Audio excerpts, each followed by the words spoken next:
En fait, vraiment pour vous dire en fait à quel point les Orientaux et les Arabes en fait ici en France me pourchassent.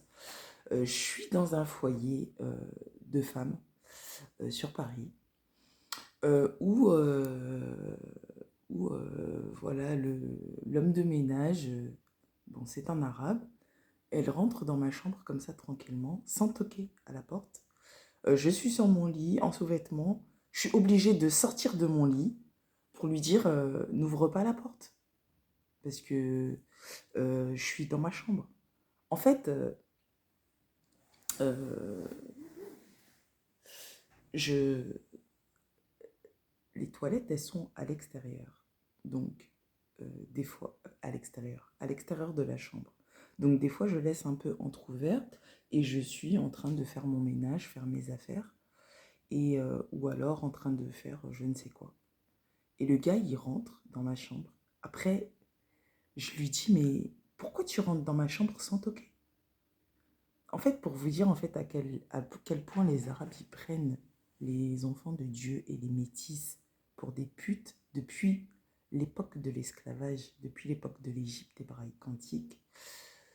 Pour vous dire en fait à quel point en fait, comme ils ont tellement pris les métis et les noirs pour des cons et pour des putes en Afrique, et que c'est resté dans leur tête en fait, qu'ils peuvent se moquer et blaguer en fait avec les Hébreux d'Égypte et qu'ils peuvent blaguer en fait avec. Ils peuvent pas blaguer avec nous. En fait, nous, nous, même si tu nous prends pour des putes sur la terre, on te ramène dans le lac de feu. Je peux vous dire que aujourd'hui, à l'heure actuelle, il y a beaucoup de gens de son genre dans le lac de feu. Et le gars, qu'est-ce qu'il fait? Il voit en fait enfin, il se moque de moi en fait. Je lui dis, moi, je suis un enfant de Dieu. T'as pas le droit de rentrer dans ma chambre comme ça, de me manquer de respect et de me prendre pour ta pute ici. T'es un homme de ménage, tu te prends pour qui pour m'insulter comme ça? Il va voir la réceptionniste, le gars, hein. Il dit à la réceptionniste que, genre, elle l'embrouille, qu'il m'embrouille en fait. La réceptionniste, elle me dit, oh, euh, il a droit de rentrer dans ta chambre s'il veut. Je lui dis, non, il n'a pas droit de rentrer dans ma chambre. Il n'y a personne qui va m'embrouiller ici. Mais elle aussi, pareil. C'est une orientale. D'accord? Je vois qu'en fait, elle rentre dans son jeu. Qu'est-ce que je fais? Je vais voir une responsable, la responsable, une référente. Elle vient, elle dit non. Elle dit au gars, non, t'as pas le droit de rentrer dans sa chambre. Après, je l'ai regardé et je lui ai dit, écoute, je lui ai dit, si c'est à cause de ma religion que tu es en train de te foutre de ma gueule, si c'est à cause du fait que je suis chrétienne pratiquante que tu es en train de te foutre de ma gueule, que les choses soient bien claires, ça va très mal se finir. Moi, je prends mes clics et mes claques, je me casse d'ici. Moi, j'ai déjà dormi dans la rue. Il n'y a personne, en fait, qui va me raconter l'histoire, qui va me raconter la vie. Toi et tes Arabes, tu tues les chrétiens ici en France et tu blagues avec moi. Et ça, je ne lui ai pas dit, mais c'est ce que j'avais envie de lui dire. Et c'est ce genre de gars, en fait, qui pense que, en fait, il peut manger les chrétiens ici sur la terre, d'accord? Parce qu'ils sont chrétiens, d'accord? C'est exactement ce type de personne. Dieu m'est témoin, c'est ce type de personne. C'est ce type-là de personne. Et si c'est ce type-là de personne, eh ben qu'il aille dans le lac de feu. Parce que moi, je blague pas avec les gens ici, d'accord? Je blague avec personne ici. Même que j'ai des appartements, que j'ai pas d'appartement, toute personne qui m'a touché dans la rue, elle va finir dans le feu, dans le lac de feu.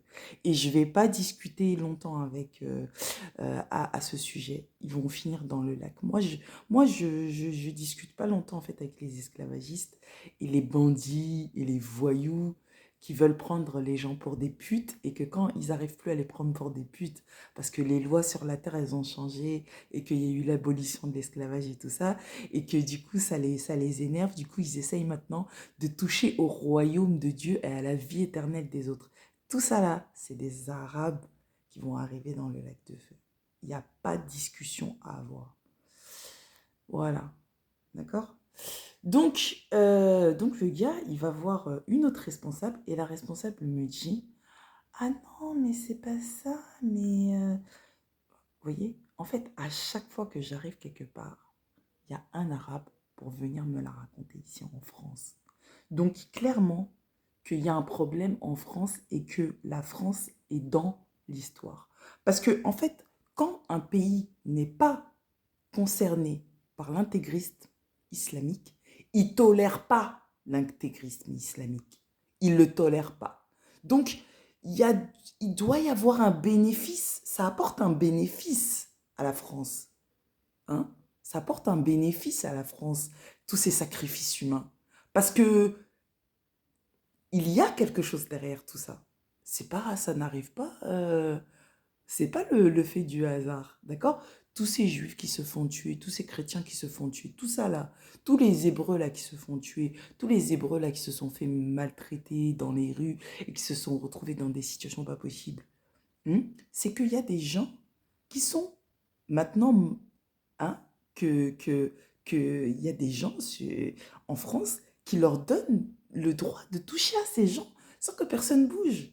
D'accord? Parce que à partir du moment où les gens ne bougent pas, hein, c'est que il y a quelque chose qui s'est passé. D'accord? Donc voilà. Donc je vais peut-être prochainement partir de mon foyer. Parce qu'il y a encore un arabe qui me fait chier. Et que moi, à chaque fois qu'il y a un arabe sur ma route qui me fait chier, je le dégomme.